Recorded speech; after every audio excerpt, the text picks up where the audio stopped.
नमस्कार मित्रों, मेरा भारत मेरी बात चैनल पे आप सभी का स्वागत। राम राम। मैं हूं अनिल नागपाल। हम रोज़ किसी न किसी विषय को लेकर आपसे चर्चा करते हैं। आज की जो चर्चा का विषय है, भाजपा की जो वॉशिंग मशीन है उसका सच क्या है। क्योंकि बहुत से राजनीतिक दल और आजकल सोशल मीडिया पर भी और समाज के और हिस्सों में भी एक चर्चा चलती है कि भाजपा जो है ऐसी वॉशिंग मशीन है, ऐसी गंगा है जिसमें कोई भी डुबकी लगाता है तो पवित्र होके आ जाता है। बात तो सही है कि क्योंकि बहुत सी राजनीतिक दलों के बड़े बड़े नेतागण जिन पर आरोप होते हैं या कुछ भी बात होती है वो भाजपा में ज्वाइन कर लेते हैं। तो एक आरोप बनता है उस समय क्या कि जो ये लोग हैं, क्या वो अब भाजपा में जाने के बाद, उस वॉशिंग मशीन में जाने के बाद पवित्र हो गए या धुल गए उनके दाग। तो इस विषय को जानने के लिए हमने भी कुछ रिसर्च किया, क्योंकि हम भारतीयों की एक कमी रहती है कि हम किसी विषय को रिसर्च बहुत कम करते हैं, उसका अध्ययन कम करते हैं, लेकिन इधर उधर सुनी सुनाई बातों पे हम लोग ज़्यादा विश्वास करते हैं। जैसे कि हमारे वेदों में, ग्रंथों में, पुराणों में और आयुर्वेद में बहुत सी बातों पे रिसर्च सर्च हुई, लेकिन हम भारतीयों ने कभी उस पर, जो हमारे ऋषि मुनि हमें देकर गए, उस पर कोई ज़्यादा अध्ययन नहीं किया। और बाहर के पश्चिमी देशों ने हमारे ही ग्रंथों पर बहुत अध्ययन किया। हम अध्ययनशील कम हैं। तो अध्ययन करेंगे तो इन बातों का पता लगेगा कि कैसे अध्ययन करने से एक एक बात तर्क के साथ आती है और उसके पीछे की क्या कारण, क्या परिस्थितियाँ, क्या स्थितियाँ होती है।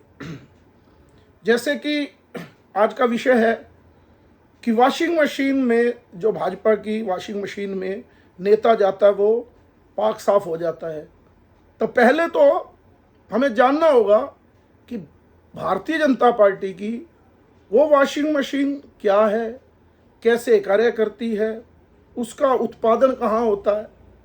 तो उसके बारे में हम जब जानेंगे कि ये कौन सी वॉशिंग मशीन है, ये कौन सी गंगा है, इसका उद्गम स्थल कहाँ है, फिर उसके बारे में हम ज़्यादा अध्ययन कर सकते हैं कि भाजपा में जो ऐसा होता है उसकी क्या मजबूरियाँ हैं। क्योंकि भाजपा राष्ट्रवाद की बात करती है, भाजपा पवित्रता की, भ्रष्टाचार मुक्त की बात करती है, लेकिन भाजपा में भी ऐसे नेता आ जाते हैं। तो उसका कारण क्या है, और उसमें भी कुछ नेता उसमें सम्मानित हो जाते हैं और कुछ नेता बाद में चले भी जाते हैं वापस। तो उसके मूल में जब हम अध्ययन करेंगे तो इन विषयों पर एक विचार आएगा कि ये क्या कारण, इसके पीछे का कारण क्या है। जो मेरा अपना अध्ययन, मेरा अपना अनुभव है, क्योंकि सभी लोग, खास तौर पर विपक्षी दल के नेता और उसमें भी कांग्रेस के बड़े नेता राहुल गांधी एक आरोप लगाते हैं क्या कि ये भाजपा जो है, इसका आने का मतलब आरएसएस, आपने नाम सुना होगा, एक संगठन है इस देश में, राष्ट्रीय स्वयंसेवक संघ, जिसको आरएसएस कहते हैं। और सभी विपक्षी नेता भी और समाज में भी प्रचलन है कि भाजपा के पीछे आरएसएस का हाथ है। तो उसी पे सर्च करेंगे, क्योंकि भाजपा को सर्च अध्ययन करने के लिए उसके मूल में सर्च करना होगा कि कितने नेता आ रहे हैं इस पार्टी के अंदर, इस दल के अंदर, और भाजपा उनको समाहित भी कर रही है और अपने नेताओं को भी संतुष्ट कर रही है। तो ऐसा कैसे हो जाता है, क्योंकि उसका जो मूल संगठन है आरएसएस, आपको ध्यान भी होगा कि भाजपा में जो बड़े बड़े नेता, बड़े बड़े दायित्वों पे बैठे हुए, वो क्या कहते हैं कि हम स्वयंसेवक हैं, हम आरएसएस के स्वयंसेवक हैं, उसके कार्यकर्ता रहे हैं। आज हम भारतीय जनता पार्टी में, यानी कि भाजपा दल के अंदर हैं, लेकिन हमारी विचारधारा वहीं से चलती है। पहले तो राष्ट्रीय स्वयंसेवक के बारे में जानना होगा कि उनकी फंक्शनिंग कैसे होती है। उसी फंक्शनिंग को लेकर ही ये भाजपा के जो नेता, ये भारतीय जनता पार्टी जो दल है, वो बाहर से आए हुए दलों को, नेताओं को अपने अंदर कैसे समाहित कर लेते हैं। तो कितने लोग आ रहे हैं, अपने कार्यकर्ता को भी संतुष्ट रखना और बाहर के लोगों को लेना, उनको टिकट वितरण करना, कितनी बड़ी समस्या है। क्योंकि अगर आप अध्ययन करेंगे तो राष्ट्रीय स्वयंसेवक का जो मूल विचार है वो क्या है? वो कहते हैं कि हम समाज का संगठन करते हैं, हम समाज से अलग नहीं हैं। कभी भी आप देखेंगे, कभी संघ के जो उनकी बैठकें होती है तो उनका विषय यही रहता है कि समाज के जो हिंदू, वो उसमें मुसलमान, धार्मिक व्यक्ति अलग, जो कहते हैं जो भारत में रहने वाले हिंदू हैं, उनका एकत्रीकरण करना, उनको एक करना, किसी में दोष नहीं देखना, चाहे वो कैसा भी है उसको अपने साथ मिलाना, क्योंकि वो हमारा भाई है। तो उसी विचार को लेकर भाजपा भी चलती है। इसलिए इनको, भारतीय जनता पार्टी के लोगों को आसानी रहती है, क्योंकि संघ में ये कहा जाता है कि जो व्यक्ति है आज नहीं तो कल वो हमारे साथ जुड़ेगा ही, और उसी को जोड़ने पर प्रयास करेंगे। आपने देखा होगा संघ के लोग, जो विपक्षी दल के नेता हैं और तो और कांग्रेस पार्टी या दूसरे दलों के जो मुख्यमंत्री भी हैं, संघ के व्यक्ति, उनसे भी जाकर संपर्क करते हैं। और संघ की एक पद्धति भी है, प्रचारक पद्धति। उनके प्रचारक भी समाज के विभिन्न लोगों से, जब वो प्रचारक रहते हैं तो वो शाखा लगाने के अलावा सारा दिन समाज के विभिन्न तबकों से बातचीत करना, उनसे मिलना जुलना। उनको ये कोई मतलब नहीं रहता कि कौन किस राजनीतिक दल का व्यक्ति है या कौन किस विचारधारा से है। उनका एक ही मिशन रहता है कि सबसे संपर्क करना, क्योंकि पूरे समाज का संगठन करना है, संघ को बड़ा नहीं करना, समाज को बड़ा करना है। तो उनका एक विचार है। उनके विचार में जब संघ की एक प्रार्थना में एक शब्द वो लोग बोलते हैं, संघ के लोग, परम वही भवन्ने तुम्हें तत् सौराष्ट्रम, कि हमें भारत को, यानी अपने राष्ट्र को, कहाँ, परम वैभव की ओर लेकर जाना है। और उसी विचार से भारतीय जनता पार्टी की स्थापना हुई, और भारतीय जनता पार्टी भी उसी विचार के हिसाब से काम करती है। इसलिए वही विचार से भारतीय जनता पार्टी के लोगों को, दूसरे दलों से आए नेताओं को अपने साथ एडजस्ट करने में दिक्कत नहीं होती। आपने पीछे भी देखा होगा, एक दो उदाहरण देता हूं मैं आपको। जैसे नीतीश कुमार का आपको उदाहरण देता हूं कि वो जब छोड़कर चले गए, फिर आ गए, फिर छोड़कर चले गए। अब जब दोबारा आए तो आपने देखा होगा मोदी जी की रैली में मोदी जी को एक बहुत बड़ी माला पहनाई गई और उन्होंने जबरदस्ती नीतीश को पकड़कर अंदर, उस माला के अंदर लिया।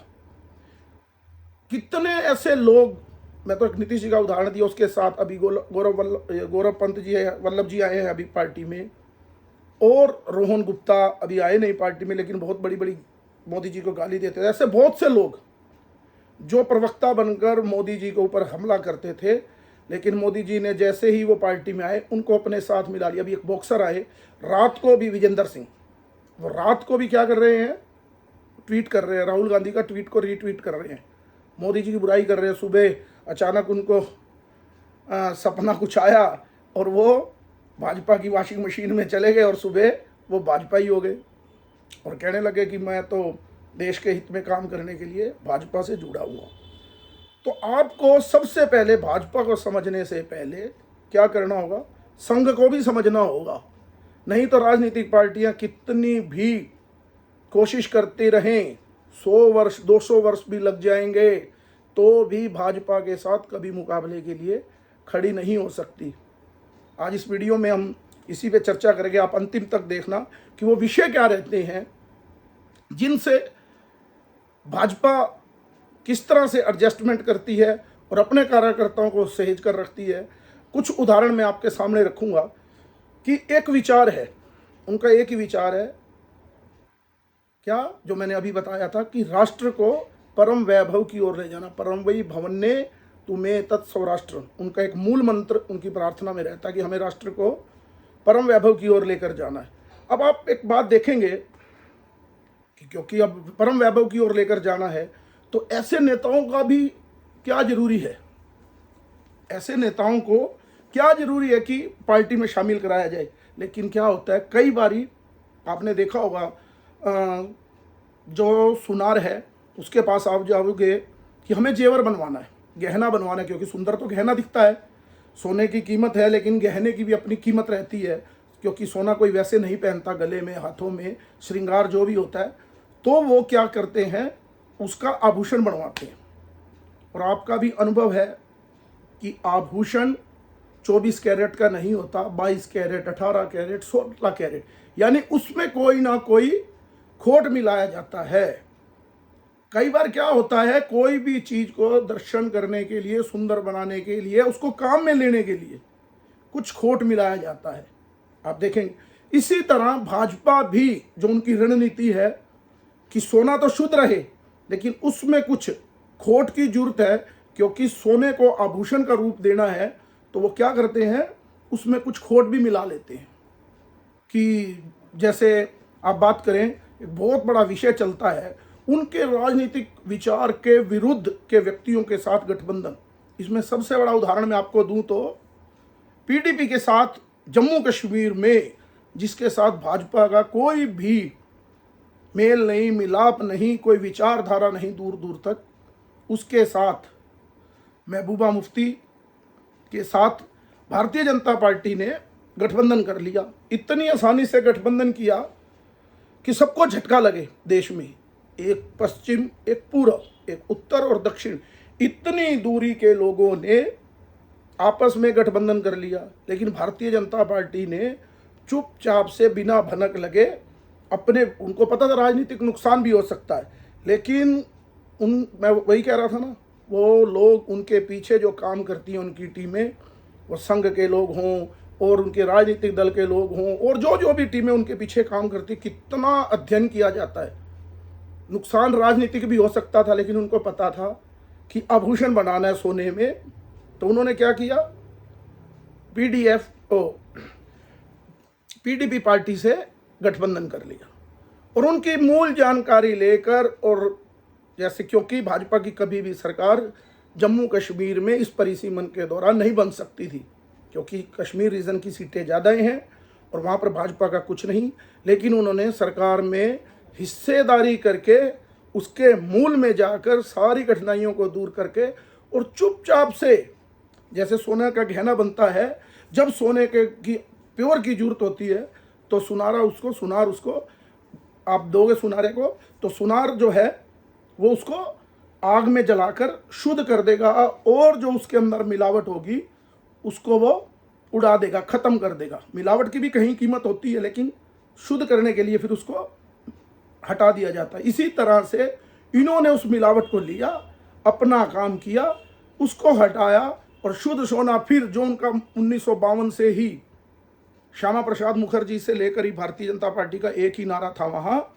क्या, धारा 370, 1952, 48 और 22, कितने वर्ष हो गए, लगभग 72 वर्ष बाद उन्होंने अपने उस नारे को, यानी 2019 में किया था, तो लगभग 67 साल बाद धारा 370 को हटा दिया। प्योर सोना जो उनका था, उन्होंने उसी रूप में उसको पैदा कर दिया। बहुत आपको कुछ अलग भी लगेगा, लेकिन ये बहुत समझने की बात है, और ख़ास तौर पे उन विपक्षी दलों को भी ख़ास तौर पे इस नीति को अध्ययन करना होगा कि 2 सीटों से पार्टी किस रूप से, आप 400 सीटों की बात कर रही है, वो आएंगी नहीं आएंगी, लेकिन 2 लगातार टर्म से उनका बहुमत पूर्ण बहुमत की ओर रहा। 2014 से 2014, 2019 अकेली भारतीय जनता पार्टी ने अपने बहुमत की सरकार बनाई, तो उसके मूल में आपको जाना ही होगा। बहुत सी बातें हैं, समय के अनुसार रखूंगा कुछ विषय, फिर किसी और दिन और इस विषय को गहनता से रखेंगे। अभी कुछ उदाहरण मैं दूंगा कि कैसे ये लोग बाहर के लोगों को एडजस्ट करते हैं। संगठन में एक इनकी चर्चा चलती है, जैसे एक समाज शास्त्र में चलता है कि एक आप चने लेंगे ना, चने लेते हो आप लोग खाने के लिए, भुने हुए चने खाते हो, पहले आप लोगों की, हम लोगों की आदत रहती है उसमें से साफ साफ चना उठाते हैं और खाते रहते हैं हम लोग।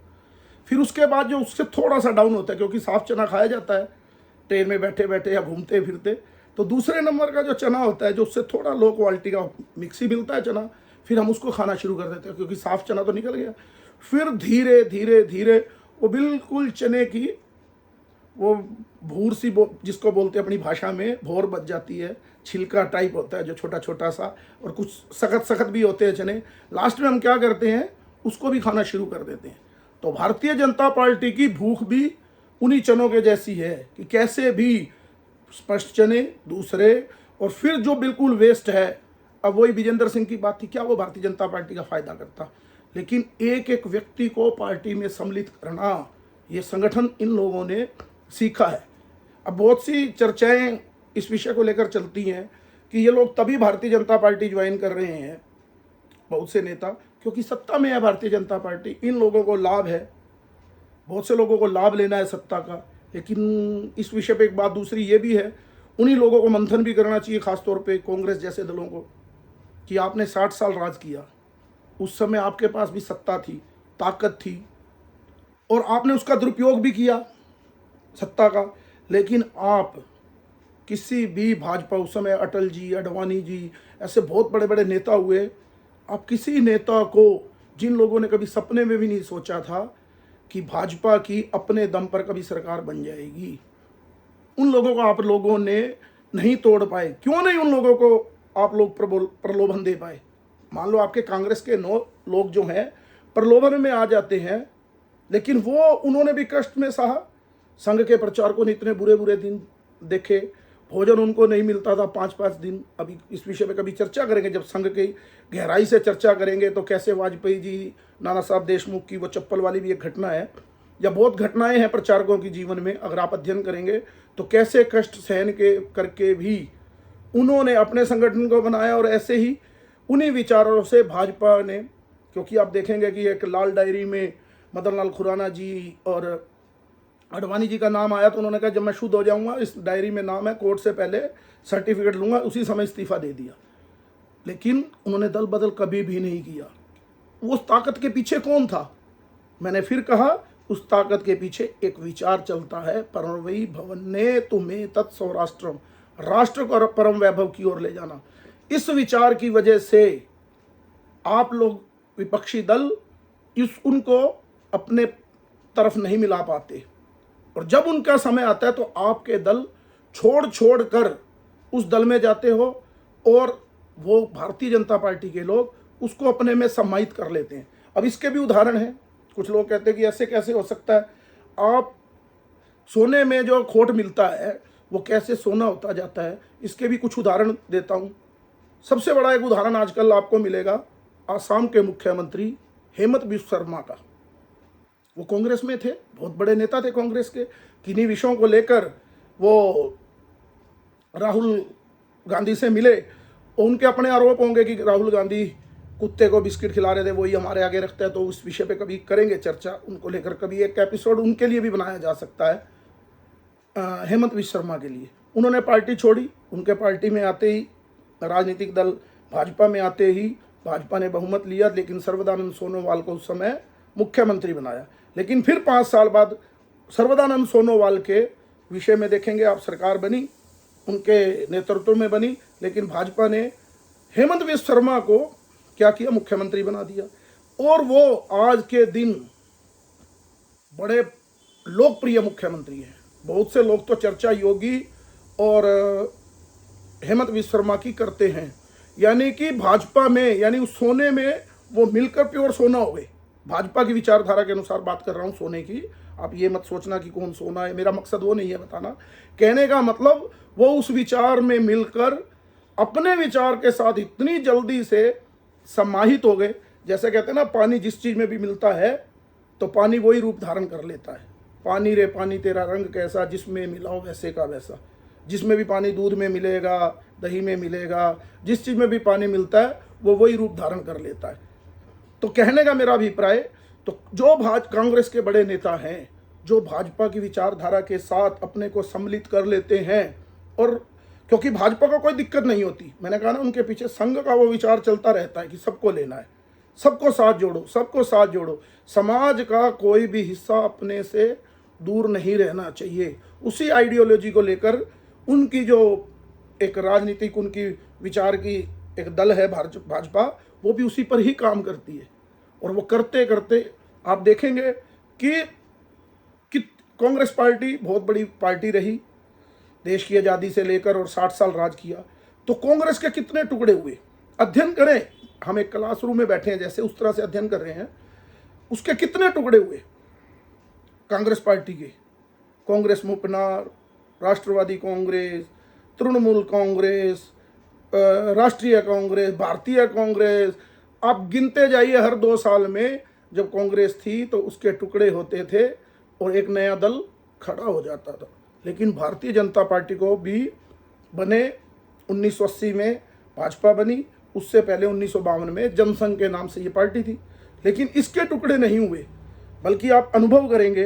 एक उदाहरण देता हूँ समय के अनुसार ही, कि इनके लोग दूसरी पार्टी में जो गए, जो कुछ लोग टूटकर दूसरी पार्टी में गए, उनकी कोई पार्टी आज तक कामयाब नहीं हुई। और अधिकतर लोग, जो 10-15 लोग ही होंगे, जो बड़े बड़े नाम होंगे, कुछ ऐसे होंगे, तो वो वापिस, क्योंकि विचार बचपन से ही उनके मन में वही परम वही भवन ने तुम्हें तत्सौराष्ट्रम का था, तो लौट कर वापिस आ गए। जो रह गया उसकी आज तक गिनती नहीं हुई, चाहे वो बलराज मधोक हों, जब जनसंघ के अध्यक्ष होते थे, उन्होंने कुछ किंतु परंतु किया और वो बिल्कुल अपने उस सिस्टम से दूर हो गए। इसी में उमा भारती जी ने भी एक पार्टी बनाई मध्य प्रदेश में, लेकिन वो लौट कर वापिस आ गई। अभी एक ताज़ा उदाहरण आपको देता हूँ कर्नाटका का। कर्नाटका के जो उप मुख्यमंत्री होते थे जगदीश शेट्टार, वो किसी कारणवश अभी पिछले चुनाव में, विधानसभा चुनाव में कर्नाटका में नाराज हुए पार्टी से, और उन्होंने भाजपा से रिजाइन देकर कांग्रेस की टिकट से एमएलए का, विधायक का चुनाव लड़ा, और उनकी हार भी हो गई। आप देखेंगे अभी, और उनकी पार्टी सत्ता में भी आ गई। जब सत्ता में आ जाए तो सत्ता की भूख की बात करते हैं ना, कि सत्ता में आ जाए तो।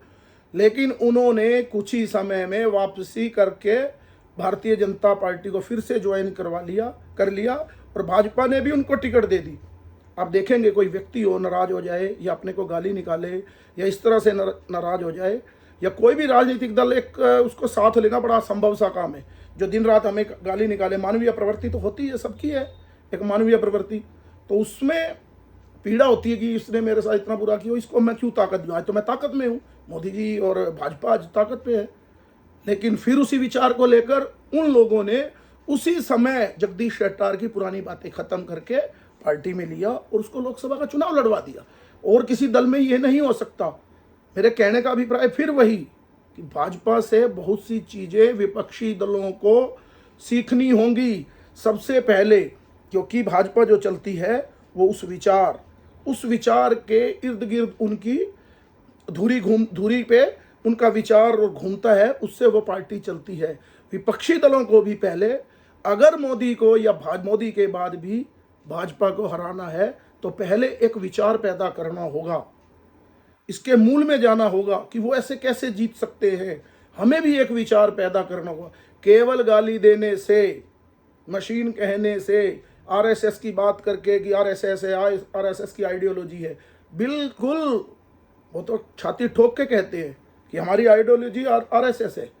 और क्या आइडियोलॉजी है? परम वही भवन ने तुम्हें तत्सौराष्ट्रम। फिर वही बात, राम मंदिर, धारा 370, इस देश में समान नागरिक संहिता, और वो धीरे धीरे धीरे धीरे अपने उस काम पर लगे हुए हैं परम वैभव की ओर ले जाने के लिए। तो विपक्षी दलों को भी कोई ऐसी ठोस रणनीति बनाकर, अभी बात चल रही थी कि संघ और भाजपा की, जैसे मैं कह रहा हूँ, उसके मूल में जाना चाहिए। उनकी वॉशिंग मशीन काम कैसे करती है, तो वो वॉशिंग मशीन में पवित्र तो होंगे ही, धीरे धीरे वो जाके, जो नहीं होता, कुछ लोग, मैं नाम नहीं लेता, हमारे जींद के भी कुछ नेता हैं, चौधरी वीरेंद्र सिंह थे, नाम भी क्या, वो गए, उनको मंत्री बनाया, लेकिन उनका अपना एक स्वार्थ रहा कि मुझे मुख्यमंत्री बनाए, और वो टकरार, वो यहाँ पर अपने आप को सम्मानित नहीं कर पाए। लेकिन भाजपा ने उनको बहुत सम्मान दिया, वो सहन नहीं हुआ उनसे, तो वो दूर छिटक गए। तो इसी प्रकार कुछ नेता दूर छिटक जाते हैं, लेकिन भाजपा को किसी भी दल के नेताओं को अपने विचार के कारण लेने में, क्योंकि उनको तो आभूषण बनाना है सोने से, उनको तो कुछ खोट डालना है। और दूसरी पार्टियों में भी लोग जाते ही हैं, चाहे कांग्रेस और, क्योंकि चुनाव के दिनों में दल बदल चलता है। लेकिन मेरे कहने का मतलब, जो उसका मूल कारण है उसी में हमें जाना ही पड़ेगा। शरद पवार की पार्टी थी, अब भाजपा भी पत्ते तो खेलती है, क्यों? अब कहते हैं ना कांटा है, अगर आपके पाँव में कांटा लग जाए तो कांटे को किससे निकालोगे? कांटे से। अगर कांटे को सहेजोगे और आराम से बैठोगे तो नुकसान होगा। अब कांटा लगा, शरद पवार जी ने बड़ा झटका दिया, उद्धव ठाकरे और उन्होंने मिलकर सरकार बनी भाजपा और शिवसेना की, लेकिन उद्धव ठाकरे के साथ उन्होंने बातचीत करके अपने से दूर कर लिया।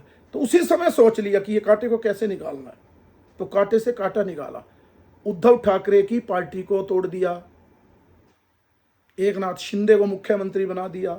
शरद पवार जो टीवी और सोशल मीडिया और बहुत उनके लोग कहते थे कि ये चाणक्य हैं, उनको अपने ही चाणक्यपन की मात दे दी। कैसे? उनके घर में ही उनके भतीजे को तोड़कर दूसरा उप मुख्यमंत्री बना दिया। अब बहुत से लोग चर्चा कर सकते हैं कि उसके केस खत्म कर दिए, उसको ले लिया, लेकिन कांटे को निकालने के लिए कांटे की आवश्यकता है, क्योंकि ये राजनीति है। मैंने फिर कहा, अगर आभूषण बनाना है तो सोने में भी खोट तो डालना होगा, उसको सुंदर। बिना खोट डाले भी कभी आभूषण नहीं बनता, लेकिन जब उसको शुद्ध सोना करना होता है तो फिर उसको अग्नि में जलाकर शुद्ध कर लिया जाता है। लेकिन समय आने पर उनका यूज़ करना, उस खोट को मिलाना, उसकी भी ताकत बनाना, और जो खोट उस सोने में सम्मिलित होकर अपने आप को एडजस्ट करता है, उसकी कीमत भी सोने जैसी हो जाती है। उस खोट कहते हैं ना सोना क्या भाव है, तो उस आभूषण में गिनती आ जाती है उसकी भी। उसमें कोई आभूषण को और सोने को अलग अलग नहीं करता, अगर आप उसमें सम्मिलित रहोगे तो। लेकिन अगर आप ये दिखाओगे कि मैं तो अभी भी खोट उस सोने में मिलके, तो जौहरी के पास जाकर क्या किया जाता है, उस खोट को निकलवा के फिर दोबारा से उसको नया आभूषण बनवा लिया जाता है, तो उसकी जो खोट की कीमत है फिर वो शून्य हो जाती है। तो मेरे कहने का अभिप्राय यही कि जो भाजपा की रणनीति है उसको अगर समझना है, भाजपा की रणनीति को अगर समझना है, तो आपको क्या करना होगा? उसके मूल में ही जाना होगा। मैंने फिर कहा, और उसका मूल क्या है? आरएसएस। उस विचार की ओर आपको जाना होगा, किस तरह से वो लोग फंक्शनिंग करते हैं। इसका एक और उदाहरण मैं आपको देता हूँ। अभी आपने संजय निरुपम ने पार्टी को त्यागपत्र दिया कांग्रेस दल से, और क्या कहा? इसके 5 सेंटर हैं। कितने सेंटर हैं? 5। पहला सेंटर सोनिया, दूसरा राहुल गांधी, तीसरा खड़गे जी, चौथी प्रियंका, और 5वां नाम उन्होंने लिया केसी वेणुगोपाल का। ये एक उदाहरण है, क्योंकि वो संगठन मंत्री हैं। आपने देखा होगा, एक संगठन मंत्री भाजपा में भी होता है। बहुत से लोगों ने उस संगठन मंत्री के बारे में जानकारी नहीं है। केवल कुछ लोग जो बहुत बारीकी से भाजपा को जानते हैं, उनको ही इस बारे में पता होगा। केशव वेणुगोपाल का तो सबको नाम पता होगा, वो साइन करेंगे, ये वो बहुत सी बातें आएंगी।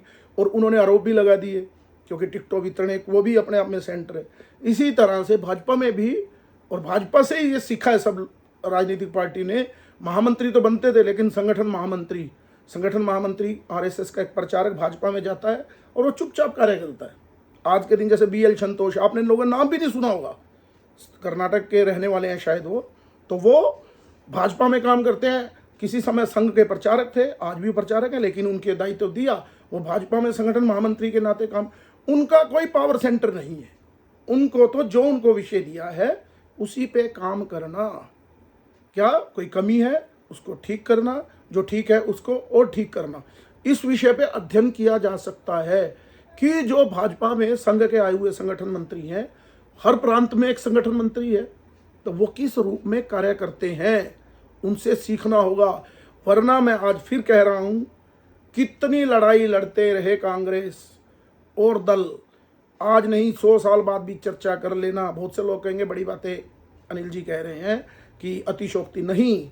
जब तक राजनीतिक जो राष्ट्रीय राजनीतिक दल है उसके पास एक विचार नहीं होगा, उसके काम करने की फंक्शनिंग नहीं होगी, तब तक वो मोदी नहीं, मोदी के आने वाली 4 पीढ़ियां भी भारतीय जनता पार्टी के साथ कभी भी मुकाबला नहीं कर सकती। मेरा अनुरोध भी है जो विपक्षी दल हैं, क्योंकि देश को आगे बढ़ाना है तो एक विचार पैदा करो, और क्योंकि विपक्ष का होना भी जरूरी है। अब विपक्ष को कोई ठीक करने की जिम्मेवारी सत्ता पक्ष की तो है नहीं, तो विपक्ष को कैसे होगा? एक विचार के साथ होगा। नहीं, अगर इसी विचार पे केवल गाली दे दे के कि भाजपा वॉशिंग मशीन है, लेकिन उनकी फंक्शनिंग को नहीं समझेंगे, तो मैं कहता हूं आप मार खाएंगे। कांग्रेस पहले 50 सीट है, फिर 25, और फिर 0 पे भी आ जाएगी। कांग्रेस आज देखेंगे केवल वही जगह खड़ी है जहाँ पर कोई क्षेत्रीय दल नहीं आया, क्योंकि सभी लोगों ने तो भाजपा को वोट देना नहीं, उनके विचार के खिलाफ भी लोग होंगे, तो जहाँ नहीं है कुछ वहाँ वो मजबूरी में कांग्रेस को वोट करते हैं।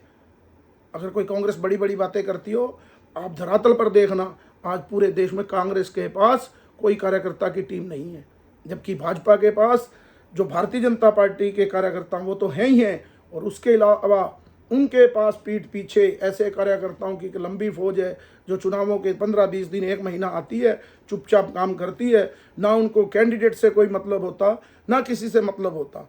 उदाहरण के तौर पर बताता हूँ नेताओं का, जो वॉशिंग मशीन की बात है, वीडियो लंबा हो गया, लेकिन कोई नहीं, मैं इस विषय को अभी पूर्ण करता हूँ, किसी दिन फिर इस विषय पे आएंगे। आपको उदाहरण देता हूँ, अभी कितने मुख्यमंत्री भारतीय जनता पार्टी ने बदले? शिवराज सिंह चौहान, वसुंधरा को नहीं बनाया, रमन सिंह को नहीं बनाया, अभी हरियाणा के मुख्यमंत्री को बदल दिया, कोई भी व्यक्ति ने विरोध नहीं किया। और बताऊं आपको इससे ज़्यादा कितना संगठन और नेता में और कार्यकर्ता में विश्वास होता है। ये चीज़ें सीखनी चाहिए। कैसे सीखनी चाहिए? जैसे अभी दिल्ली का ही उदाहरण ले, दिल्ली में 2 टिकट काटी, सभी सांसदों की, 6 सांसदों की टिकट कट गई। उसमें से 2 सांसद के बारे में मुख्य रूप से बताऊंगा मैं, संगठन के व्यक्ति हैं, बहुत बड़े नेता हैं, क्या नाम उसका, विधुड़ी साहब और परवेश साहिब सिंह वर्मा, मुख्यमंत्री पूर्व में रहे, साहब सिंह वर्मा के बेटे, उनकी टिकट काट दी। और उनको दायित्व क्या दिया? परवेश को उन्होंने प्रभारी बना दिया राजस्थान का, विधुड़ी को प्रभारी बना दिया, उत्तर प्रदेश भेज दिया। आप कल्पना कीजिए कि कितना संगठन का विश्वास ऊपर के नेताओं के अपने कार्यकर्ताओं पर होगा कि उनको और सीटें पूरे प्रांत को जिताने की जिम्मेवारी दे दी। कोई और संगठन होगा और राजनीतिक दल होगा तो वो क्या करेगा? उस पर विश्वास, जिसकी टिकट असल में तो जिसकी टिकट कटेगी वो पार्टी छोड़कर ही भाग जाएगा, नहीं भागेगा तो घर बैठ जाएगा, ये तय है। अभी एसटी एसन तो क्षेत्रीय पार्टी में ही वो घर बैठ गए। इस तरह से राजनीति, इसके कांग्रेस के तो सभी लोग पार्टी छोड़ कर जा ही रहे हैं, लेकिन भाजपा देखो ना काम करने, उस वॉशिंग मशीन की खूबी कि वो लोग चुपचाप से अपने संगठन पे काम करने लगे और संगठन में विश्वास जताया उन पर कि ये लोग जहां जाएंगे ईमानदारी से काम करेंगे, क्योंकि उनके जो खून में है वही संगठन का विचार है। नहीं, ना तो नेता विश्वास कर सकता कि इतनी बड़ी जिम्मेवारी दे दे कि वहां जाकर ही वो लोग भाजपा को हराने का प्रयास कर सकते हैं, क्योंकि उनके मन में नाराजगी होगी। उनकी टिकट कटी, 2-2, 3-3 बार के वो है सांसद हैं।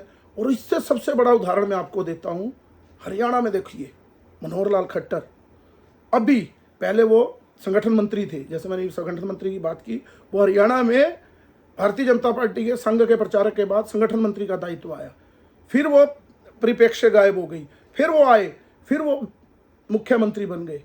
आज वो मुख्यमंत्री हट गए, लेकिन वो उसी तरह से ही काम कर रहे हैं। पूरी फंक्शनिंग आप देखेंगे कैसे संगठन में काम होता है, कोई चेहरे पे नाराजगी नहीं, वो घूम फिर रहे हैं, खुद भी चुनाव लड़ रहे हैं और संगठन को, और वहाँ से जो सबसे ज़्यादा वोट से जीते दूसरे नंबर पे देश में करनाल के सांसद संजय भाटिया, उनकी सीट उनको दी और संजय भाटिया को क्या किया? यूपी का प्रभारी बना दिया। वो वहाँ काम कर रहे हैं। देखो कैसे फंक्शनिंग होती है इस वॉशिंग मशीन में। केवल गाली देने से नहीं, केवल बातें करने से नहीं ये विषय आएगा। आपको सभी राष्ट्रीय या क्षेत्रीय दलों को सीखना होगा, और मैं तो आह्वान करूँगा इस सीखने में जो सामाजिक राज और सामाजिक संस्थाएं भी चलाते हैं, इस पे रिसर्च करें। बहुत सी पीएचडी करते हो तो थोड़ा थोड़ा इस पे भी रिसर्च करें, क्योंकि अच्छी चीज़ें कहीं से भी मिले तो उसको स्वीकार करना ही चाहिए अगर आपने आगे बढ़ना है। आपके विरोधी पक्ष के लोग हो सकते हैं, लेकिन इस पर मंथन करिए। लेकिन केवल विरोध करके और केवल बातें करके आप कभी भी भाजपा का सामना नहीं कर सकेंगे। यही इस विषय पे और आधे घंटे की वीडियो बन सकती थी, लेकिन समय का लेकिन अगर आप कहेंगे तो कमेंट भी कर सकते हैं। जिस विषय पे जानकारी लेना चाहें या जिस चीज़ में, क्योंकि अपना एक क्लासरूम टाइप अपनी एक ये कक्षा जिसको बोलते हैं ज्ञान प्रदान की, कमेंट कर सकते हैं मेरे चैनल पर कि इस विषय पर जानकारी रखें, तो उस विषय पर भी जानकारी होगी। और अगर आपको ये बात पसंद आए, मेरा चैनल पसंद आए, तो लाइक कीजिए, सब्सक्राइब कीजिए और ज़्यादा से ज़्यादा लोगों को भेजिए, क्योंकि विचार हर जगह जाना चाहिए। किसी को पसंद आए ना आए, लेकिन एक तथ्य है, लोकतंत्र में रहते हैं तो उस विचार की बात करेंगे मेरा इन्हीं शब्दों के साथ अगले अंक के लिए सभी को नमस्ते, राम राम, जय श्री राम, भारत माता की जय।